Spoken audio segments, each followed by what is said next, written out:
Gasté $2,500 en una fiesta de cumpleaños para ella. Cuidé cada detalle porque quería hacerla sentir especial, pero en medio de todo, con una copa en la mano y una sonrisa forzada, la escuché decir, él no es el tipo de hombre con el que me veo en el futuro. Al día siguiente, la eché de mi vida, y entendí que su despedida fue el mejor regalo que me dejó. Me llamo Alejandro, tengo 29 años y llevo 5 al frente de mi propio negocio de electricidad. Nada lujoso, pero suficiente para vivir bien. Hace poco liquidé la hipoteca de mi casa, una vivienda modesta de 3 habitaciones en un barrio tranquilo. Trabajo duro, no me meto con nadie y valoro la estabilidad. Hace 2 años, en una fiesta, conocí a Camila. Ella tenía 28, rubia, sonrisa sincera, riéndose con su amiga. No era solo su aspecto, había muchas mujeres atractivas ese día. Lo que me atrajo fue su naturalidad, como si realmente estuviera disfrutando sin buscar impresionar a nadie. Conversamos junto a la cocina por casi 2 horas. Me contó que trabajaba como manicurista en un salón de belleza elegante llamado Estilo Divino o algo así, de esos donde las clientas pagan fortunas por pequeños detalles en las uñas. Lo que me gustó de Camila fue que no reaccionó raro cuando le dije que era electricista. Muchas veces, al decirlo, las mujeres pierden el interés de inmediato, como si no encajara en su ideal. Pero ella no. Me preguntó por el negocio, si disfrutaba trabajar por mi cuenta, y no con ese interés fingido que se nota a leguas, sino con curiosidad real. 8 meses después, como ya pasaba más tiempo en mi casa que en su departamento y su contrato de alquiler estaba por vencer, decidimos que se mudara conmigo. Ya tenía parte de sus cosas allí, así que fue un paso lógico, pero debía haber prestado más atención a los detalles. Cuando se mudó, llegó con 2 maletas de ropa, unos cojines decorativos, velas aromáticas y 3 plantas. Eso fue todo. La casa ya estaba completamente equipada porque llevaba 3 años viviendo allí y la había acondicionado a mi gusto. Prácticamente se instaló en una vivienda amueblada sin aportar casi nada. En su momento lo vi como algo dulce. Estaba tratando de ponerle su toque personal al espacio. Con el tiempo, entendí que eso fue la primera señal de lo que vendría. Estaba acostumbrada a que otros se encargaran de todo mientras ella solo existía. Aún así, el primer año y medio de convivencia fue bueno. Típicas diferencias de pareja. Ella dejaba los platos sucios más tiempo del que me gustaba. Yo olvidaba bajar la tapa del inodoro. Cosas menores. Nada que me hiciera dudar de nuestra compatibilidad. Aunque no era muy hogareña, yo me decía que ambos trabajábamos y que no podía exigir demasiado. Poco a poco fui asumiendo casi todas las tareas domésticas. Cocinaba, porque ella quemaba hasta el arroz o pedía comida para llevar cada noche. Limpiaba, lavaba la ropa, me ocupaba del jardín, pagaba las cuentas. Todo, y al principio no me molestaba. Siempre me gustó mantener mis espacios en orden y no quería que se sintiera presionada. Además, ella también tenía un empleo de tiempo completo, así que creí que era justo. Lo complicado comenzó cuando le insinuaba, de forma suave, que podía colaborar un poco más. Se lo tomaba como si le pidiera algo imposible. Estoy atravesando un momento muy complicado, Alejandro. Necesito concentrarme en mi salud mental. O mi favorita, pensé que querías que priorizara mi bienestar. Para ella,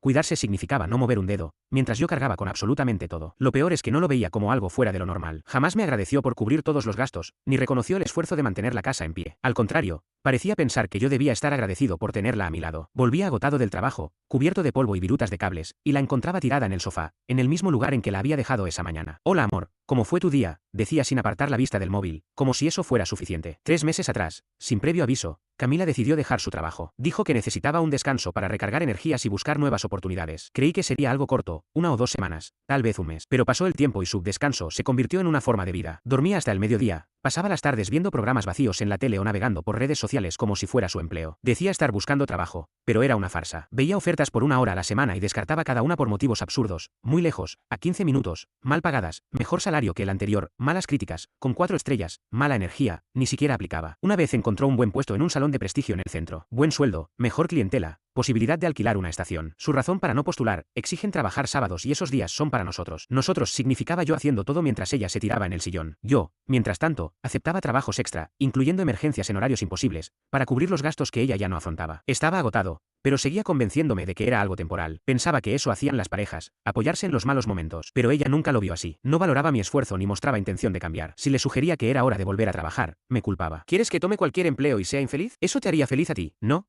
Camila, lo que me haría feliz sería que aportaras aunque fuera un mínimo al hogar.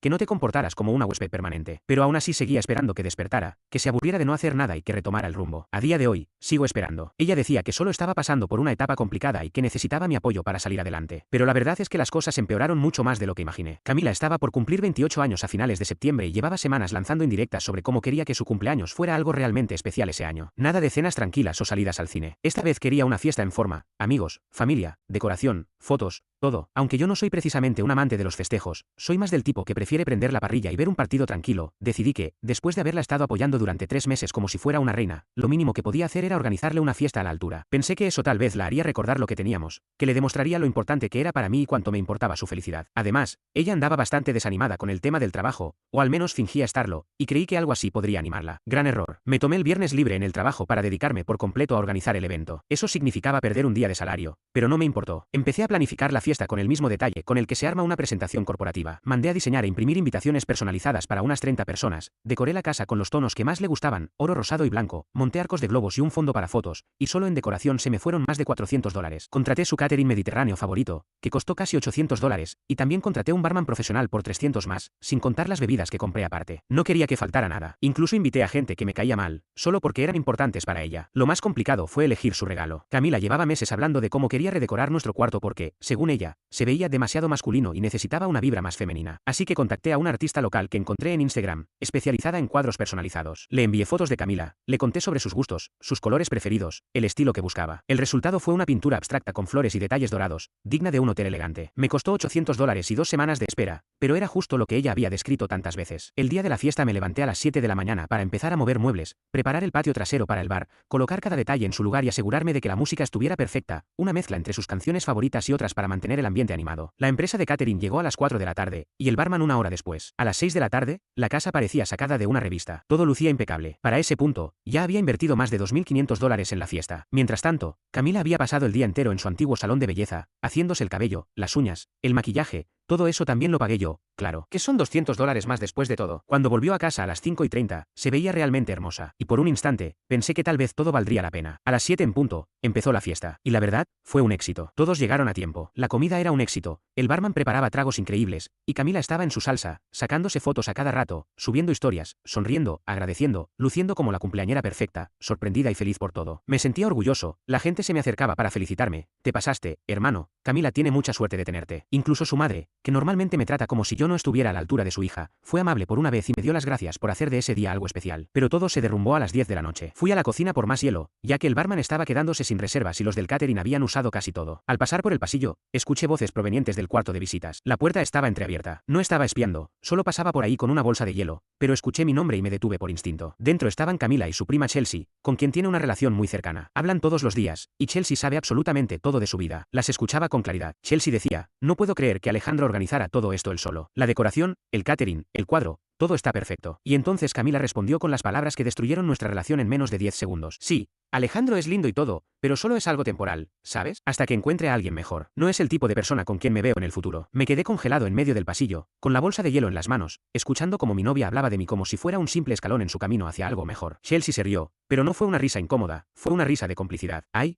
Camila, siempre igual, dijo. Y Camila continuó, sí, es perfecto para ahora. Me mantiene, no me presiona con el tema del trabajo, me deja enfocarme en mí misma, pero a largo plazo, necesito a alguien más ambicioso, alguien que realmente esté yendo hacia algo grande. Luego empezaron a hablar de un tal Derek que le estaba escribiendo por Instagram. Según decían, trabajaba en finanzas, tenía un BMW y un departamento en el centro. Se reían de los mensajes que él le enviaba y de cómo la invitaba a salir. ¿Y vas a verlo?, preguntó Chelsea. Tal vez, cuando tenga lista mi estrategia para dejar a Alejandro. No puedo pagar un lugar propio por ahora, y él ha sido tan bueno cubriendo todo. No pude soportar más. Fui directo a la cocina, dejé el hielo en la conservadora y seguí como si nada. El resto de la noche fingí ser el anfitrión ideal mientras por dentro todo se derrumbaba. Sonreí cuando debía, respondí con amabilidad, hice lo que todos esperaban de mí, mientras planeaba cómo sacarla de mi vida. Lo peor fue verla actuar durante las siguientes horas. Estaba encima mío, agradeciéndome por hacer su cumpleaños tan especial, tomándose fotos de pareja y escribiendo en redes cosas como el mejor novio del mundo. Mostraba el cuadro a todos con una sonrisa emocionada, como si de verdad hubiera apreciado el regalo. Y yo parado ahí, sabiendo que para ella no era más que una conveniencia temporal, que me veía como un hombre sin suficiente ambición, a pesar de tener mi propio negocio, casa, y haber gastado más de $2.500 en su celebración. La fiesta terminó cerca de la medianoche. Las amigas de Camila se acercaban a abrazarme, diciéndome lo increíble que había salido todo, lo afortunada que era ella de tenerme. Si tan solo supieran lo que en realidad opinaba de mí. Hicimos una limpieza mínima antes de irnos a dormir. Le dije que podíamos encargarnos del desorden al día siguiente, ya que estaba agotada por la emoción del evento. Ella no paraba de hablar de lo perfecto que había sido todo, de lo sorprendida que estaba por todo lo que hice por ella, de lo mucho que me amaba. Yo simplemente asentía y sonreía, pero por dentro, ya estaba organizando su despedida. Irónico, considerando que mientras yo me ocupaba del hielo para su fiesta, ella planeaba su salida con Chelsea. A veces, escuchar por accidente una conversación ajena te muestra la verdad cruda, y una vez que la escuchas, no puedes olvidarla. Mantuve la calma y comencé a trazar el plan. A la mañana siguiente, sábado, Camila se despertó pasadas las 11 aún emocionada por la fiesta. Me mostraba fotos y vídeos que habían subido, leyéndome comentarios sobre lo buen novio que era. La ironía era descomunal. Alrededor del mediodía, me contó lo que tenía planeado para el resto del día. Delila y yo vamos a seguir celebrando. Brunch en el centro, luego compras, y tal vez algunos bares. No te molesta, ¿verdad, amor? Es más que nada un día de chicas. Delila, su mejor amiga, la que siempre alentaba sus peores decisiones. Estoy seguro de que sabía todo sobre el tema con Derek. Iban a pasar el día hablando de hombres y gastando dinero ajeno mientras yo me quedaba en casa como el proveedor obediente. Suena bien, le dije. Pásala increíble. Eres el mejor, respondió dándome un beso antes de salir. Te amo. Apenas su auto salió de la entrada, llamé a mi jefe de equipo para pedir un día personal. Había llegado el momento de iniciar lo que bauticé como Operación Comienzo Limpio. Lo primero fue recolectar todas las cajas vacías del garaje. Aún tenía muchas guardadas desde mi mudanza hace 3 años, además de unas cuantas de Amazon que nunca reciclé. Pronto me di cuenta de que no serían suficientes, así que manejé hasta Uaul y compré unas 20 cajas de distintos tamaños. Regresé y empecé a recorrer la casa habitación por habitación, empacando absolutamente todo lo que le pertenecía. Todo: ropa, zapatos,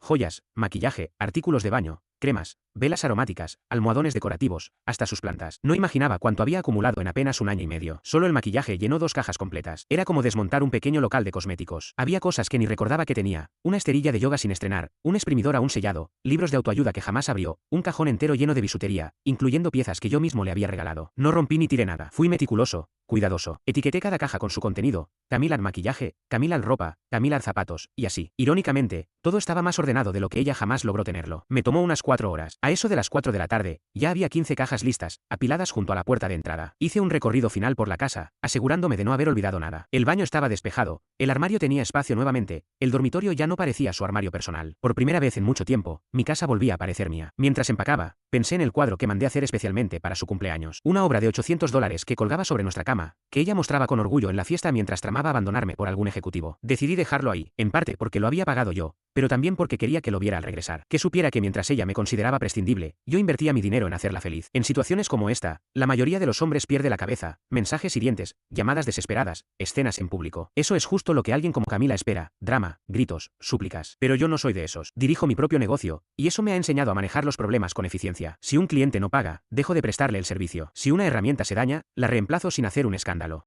Esto era lo mismo, una decisión empresarial. Camila había dejado claro que yo era solo una solución momentánea hasta encontrar algo mejor. Pues bien, su contrato temporal acababa de rescindirse. A eso de las 6 empecé a preguntarme cuándo volvería. Parte de mí quería ver su reacción, pero sobre todo, quería cerrar el capítulo de una vez. Llegó a las 8, escuché el auto, luego sus llaves en la puerta. Hubo un silencio breve y luego su voz, confundida: ¿por qué hay cajas por todos lados? Seguí en el sofá, sin apartar la vista del televisor. Esas son tus cosas, respondí, seco. Hubo una pausa, luego pasos rápidos hasta donde yo estaba. ¿Qué? ¿Por qué están empacadas? ¿Estás molesto porque salí hoy o qué?, preguntó, parada frente a mí con esa voz temblorosa que usaba cuando no sabía cuán grave era la situación. Fue entonces cuando solté la verdad: escuché lo que le dijiste a Chelsea. Su cara pasó de la confusión al pánico en segundos. ¿Qué? ¿Eso no fue? No lo dije en serio. Era charla entre chicas. Chelsea siempre me saca lo peor. Su tono se aceleró como si pudiera huir de la realidad. Tú dijiste que yo era algo temporal, la interrumpí. En mi casa, durante la fiesta que yo organicé y pagué, mientras llevabas el collar que te regalé. Se desplomó en el sillón como si cada palabra mía fuera una sentencia. Y entonces llegaron las lágrimas. Te amo, Alejandro. Te lo juro, solo me pongo insegura a veces y digo tonterías. No lo sentía de verdad. Hace 6 meses tal vez le habría creído, pero ya no. No más segundas oportunidades. Al ver que no funcionaban las lágrimas, cambió de táctica. Guau, estás siendo súper controlador ahora. Esto es una locura, solo querías una excusa para dejarme. Y entonces vinieron las amenazas. No puedes echarme así. Esta también es mi casa. La miré directo a los ojos y se lo dejé claro. No, no lo es. Tú te mudaste a mi casa. Mi nombre está en la escritura. Ya está pagada. No eres inquilina, Camila. Has sido una invitada. Y las invitadas, cuando agotan la hospitalidad, se van sin reclamar nada. Y en ese momento supe que lo entendió. Su rostro lo dijo todo. El golpe de realidad fue inmediato. Ya no había nada más que decir. Camila se había acostumbrado tanto a la comodidad de vivir a costa mía que parecía haber olvidado que, legalmente, no tenía ningún derecho a quedarse allí. Fue entonces cuando empezó la fase de súplica. Prometió buscar trabajo de inmediato, juró que iba a cambiar, me rogó entre lágrimas que le diera otra oportunidad. Intentó todo, desde declararme su amor hasta amenazar con hacerse daño si la echaba. En menos de 20 minutos ya había usado todas las cartas del manual de manipulación emocional. Le di hasta las 9 de la noche para recoger sus cosas y marcharse. Si no lo hacía, todo terminaría en la acera. Y ahí fue cuando salió su verdadera cara. Me llamó insensible, aseguró que iba a arrepentirme de lo que estaba haciendo, y me soltó que nunca encontraría a alguien como ella. El disfraz de novia dulce se desmoronó por completo, y vi claramente quién era en realidad. Llenó su coche con todas las cajas que pudo mientras no dejaba de insultarme. Tuvo que hacer 3 viajes porque, a pesar de no tener trabajo, había acumulado más pertenencias de las que uno imaginaría. Y en cada regreso, su rabia crecía. Supongo que a cada minuto que pasaba se le hacía más evidente que esto no era una advertencia. Su vida cómoda, sin responsabilidades ni gastos, se había acabado. Lo más irónico fue verla improvisar planes sobre la marcha, sin saber realmente a dónde ir. Volver con sus padres no era opción, vivían lejos y ella había arruinado casi todas sus amistades pidiendo dinero prestado y nunca devolviéndolo. La cruda realidad de ser una mujer de 28 años, sin empleo, sin ahorros y sin un solo plan de respaldo, se le vino encima con fuerza. Durante su segundo viaje intentó un último intento de convencimiento, me habló de los momentos que habíamos compartido, de lo bien que funcionábamos como pareja, de todo lo que podríamos reconstruir si tan solo yo dejaba de exagerar y pensaba con claridad. Como si fuera irracional no querer seguir con alguien que me había tratado como una opción descartable. Ya en el último viaje, su enojo se transformó en una especie de resignación amarga. Murmuraba cosas entre dientes sobre cómo yo había cambiado, que ya no era el mismo del que se enamoró, que ahora estaba mostrando mis verdaderos colores. Era un chiste cruel, mis verdaderos colores salieron a la luz justo cuando decidí no dejar que me pisoteara más. La escena final fue casi anticlimática. De pie junto a su coche cargado, observaba mi casa con una expresión entre pérdida y arrepentimiento. No solo estaba perdiendo a su pareja, sino también toda la vida subvencionada que le permitía vivir sin asumir responsabilidades. Intentó una última jugada de lástima, con la voz temblorosa para sonar vulnerable. No puedo volver con mis padres. Estoy por cumplir 30, ¿tienes idea de lo humillante que es eso? Yo no parpadeé, solo la miré y le respondí, quizá la próxima vez no deberías traicionar a quien te mantiene bajo techo. Agarró las llaves, dio media vuelta y se fue sin decir una sola palabra más. Yo entré de nuevo a la casa y revisé todo por si acaso había olvidado algo, o se había llevado algo que no era suyo. El ambiente se sentía diferente de inmediato, más silencioso, más limpio, como si una energía pesada que llevaba meses ahí se hubiera disipado de repente. Esa misma noche llamé a un amigo cerrajero que me debía un favor por haberle hecho una instalación eléctrica a precio de costo. Vino a las 10 y cambió todas las cerraduras, incluso la del garaje. No hizo preguntas.